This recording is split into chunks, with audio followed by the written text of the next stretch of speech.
Buenos dias. Welcome to another daily devotion. I'm your host once again on this wonderful Saturday afternoon or morning or whenever you're listening to it. El Padre, Pastor Jesse, however you want to say it. Today we're going to be in Romans chapter 3, verses 1 through 18. And I'm excited. I think that this won't take too long. He's in the middle of an argument, talking still kind of through the concept of judgment that was brought up in chapter 2, and wrath, which was brought up in chapter 1. And so Paul begins by saying, so what advantage does the Jew have, or what benefit of circumcision? Continuing from yesterday's talk, where basically he says that the circumcision of the heart is what matters more than physical flesh. And so basically he's coming up with this argument that says then if your fleshly circumcision matters little or not at all, then what benefit is there in doing it? And this is a discussion that you'll oftentimes hear if you talk to Jews today. A lot of times they think Paul hated their guts. He was adamant and against following the law. That is not true. Paul believes that Jesus is the fulfillment of the law. And so is at no point is he really like, oh, we hate the law. What he hated was people forcing the Gentiles to follow the law when it wasn't necessary for what was taking place. So, and we see that in Acts. With the council at Jerusalem, right? They write this letter to everybody telling them what they have to obey, and it's like 4 things. It's not the entire law, because Jesus already fulfilled it. We inherit His righteousness, and so what advantage then does a Jew have? He's talking about a biological Jew. What is the benefit of circumcision? Considerable in every way.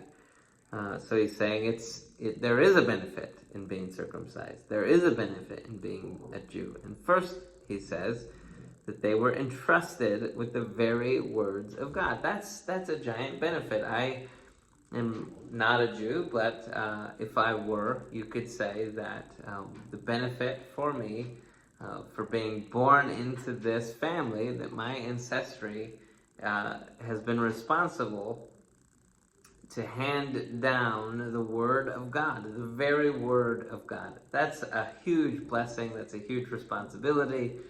That's a benefit of circumcision, that you get to descend from a people who have carefully handled the Word of God for hundreds of years, thousands of years. Verse 3, what then, if some were unfaithful, will their unfaithfulness nullify God's faithfulness? Absolutely not. Let it be true, even though everyone is a liar, as it is written, that you may be justified in your words and triumph when you judge. So Paul brings up this idea that because the Jews were unfaithful, they didn't follow the Word of God the way that they were supposed to. Does that nullify what God said? And Paul says, no, absolutely not. No. It doesn't nullify God's faithfulness. It does not nullify His promise. Absolutely not. Let God be true, even though everyone is a liar. God is true. Everyone else is a liar. Paul recognizes fully that includes himself. That you may be justified in your words and triumph when you judge. And that is found in Psalm 51:4. But if our unrighteousness highlights God's righteousness, what are we to say? I am using a human argument. Is God's unrighteousness to inflict wrath? Absolutely not. Otherwise, how will God judge the world? But if by my lie God's truth abounds to His glory, why am I still being judged as a sinner? And why not say, just as some people slanderously claim, we say, let's just do evil so that good may come. Their condemnation is deserved. So their condemnation is deserved is not like the happy thing that Christians are supposed to say, but Paul says it. Their condemnation is deserved. So let's kind of break down a couple of the thoughts that are taking place. So one, this idea that you should, if by, for example, by forgiving people of their sin, it shows God's grace because His grace is greater than the sin. Therefore, we should sin a bunch just to show how much more God's grace is. So, for me to be forgiven for my sexual immorality, let's say, I'm making up a scenario, I'm not confessing anything, although there are times when I do confess stuff, like, you know, I'm going to commit all these sexual acts that I'm not supposed to, breaking the law fully so that I can demonstrate God's magnificent grace by saving me anyway. And Paul here is saying, absolutely not. And the person who thinks like that and does that their condemnation is deserved. I had to move to a different room. So here we are, jumping back in.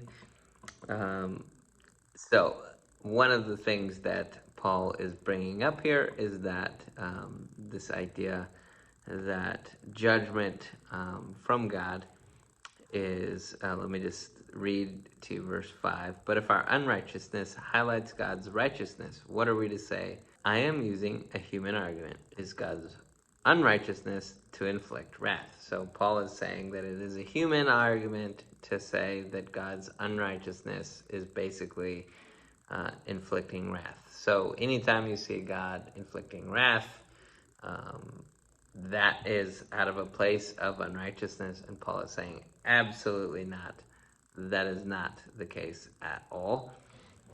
That when God judges the world, He is doing so from a place of righteousness and justice. And so let's keep going. We were closing with, I think, before that this idea that we should just do more horrible things so that God's glory can be all that much greater. And Paul makes this argument that that's not good, that their condemnation is deserved. And verse 9 then says, what then? Are we any better off? Not at all. For we have already charged that both Jews and Gentiles are all under sin. So he's kind of coming back here to the benefits of being Jew-ish argument, and he's saying, are we better off for being a Jew? Not at all. We're all under sin. As it is written, there is no one righteous, not even one. There is no one who understands. There is no one who seeks God. All have turned away. All alike have become worthless. There is no one who does what is good, not even one. Their throat is an open grave. They deceive with their tongues. Vipers' venom is under their lips. Their mouth is full of cursing and bitterness, and their feet are swift to shed blood. Ruin and wretchedness are in their paths, and the path of peace they have not known. There is no fear of God before their eyes. Paul closes out here, if we follow the little thing, it's Isaiah 59, 7 through 9. Also, let's see, Psalm 36. So he kind of quotes several different Psalms all in a row. So he does Psalm 5:9, Psalm 143, Psalm 10:7, Isaiah 59, 7 through 9, and Psalm 36, 1. He's throwing a bunch of scriptures together all at once to back up this idea that you're not more righteous just because you're Jewish. So that concludes today's section. Thank you so much for joining us today. My hope is that you've enjoyed these daily devotions, and if you have been, please go ahead and subscribe to the channel, click the little bell, and you'll be notified when our videos are available. We look forward to partnering with you as well, if you would be so kind, especially those of you who have been following the channel on a regular basis. If you could click the little link in the description below and partner with us financially to help us continue putting out these wonderful videos. Thank you so much for joining us today. Peace out, Girl Scouts.